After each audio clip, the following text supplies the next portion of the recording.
Today I'm continuing with my Cooking with Scraps series, and I'm going to show you a tasty way to use up dehydrated citrus peels. Hi sweet friends, my name is Mary and welcome to Mary's Nest.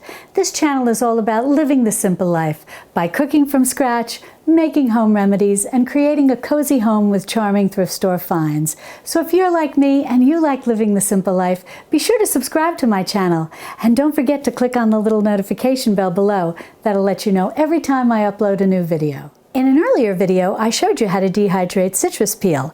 And now that we have our citrus peel all dehydrated, I'm going to show you how to turn this into wonderfully flavored salts and sugars. And if you've not had a chance to already see that video, I'll link to it in the iCard so you can watch it. Now what these are mandarin orange peels that I dried in my oven. You can also dry them in a dehydrator, which I show in that previous video. So either way is fine. But what you want to do is you want to make sure that they're crisp, like that. And once they're nice and dry and crisp like that, you can use them to flavor salts and sugars. And it's very simple to do.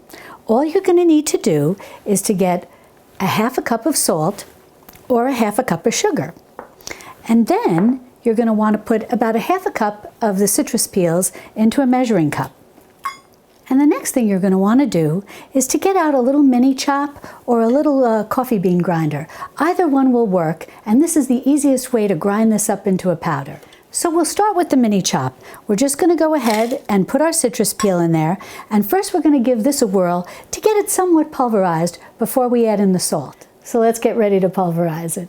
So that took about 30 seconds in the little mini chop and got it fairly well pulverized. Now we're going to add in the salt and send it for a whirl again. So here we'll go and whirl it with the salt. And that's it. I ran it for about 10 seconds and now we have a wonderful citrus salt. And I wish you could be here to smell this even from this distance. The aroma of the mandarin oranges is just, oh, it's scrumptious. And now I'm going to get ready to decant it into this little jar that I have, and then I'll store it in my pantry. And then it'll be ready for me every time I want to season a dish with a citrus salt. At the supermarket or at one of those specialty grocery stores, this may cost upwards of $10, and it just literally cost us pennies to make. And we use citrus peels that might otherwise have wound up in the trash or the compost pile. This is what I call an excellent use of kitchen scraps. So what can you use this for? So many things. It's wonderful sprinkled in the insides and the outsides of a roast chicken. It's wonderful thrown in with some pasta. It's wonderful just on regular chicken breasts or on top of a steak. Even maybe mix this with a little butter and make a nice compound butter and let it melt out on top of a steak. Oh, be luscious. Trust me, you won't run out of ideas for how to use this once you taste it. You're going to want to put it on everything. Now let's make a citrus flavored sugar. It's basically the same steps. This time we'll make it using the little coffee bean grinder. All we're going to do is get a half a cup of the citrus peels and pulverize them, and then we'll go ahead and add the sugar. And here we go. Well, that just took about 30 seconds, and again, the aroma is heavenly. And you'll see it's all pulverized. And now we'll just go ahead and add the sugar. And we'll send it for another whirl. And that just took about 10 seconds and it's all beautifully mixed and we're ready to decant it into a jar. And now we've got this all ready to put in the pantry and handy when I want to use it. And it's wonderful in so many things.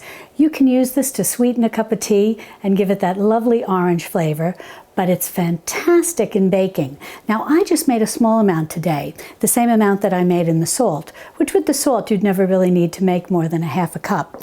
But with the sugar, you can double, triple, quadruple this recipe, whatever you want to do. And you can use this sugar in place of white sugar that might be called for in a recipe. If at holiday time, Christmas time, you make an Italian panettone, use this sugar. Oh, it's fantastic. And in any baked good that you want to give a citrus flavor to. This is mandarin, so it's going to give an orange flavor, but you can do this with lemons, limes, grapefruits, whatever you want, and make these wonderful flavored salts and sugars. If you'd like more ideas for cooking with scraps, be sure to subscribe to my channel and then click on this video over here where I show you how to cook with all sorts of kitchen scraps. And I'll see you over there in my Texas Hill Country kitchen. Love and God bless.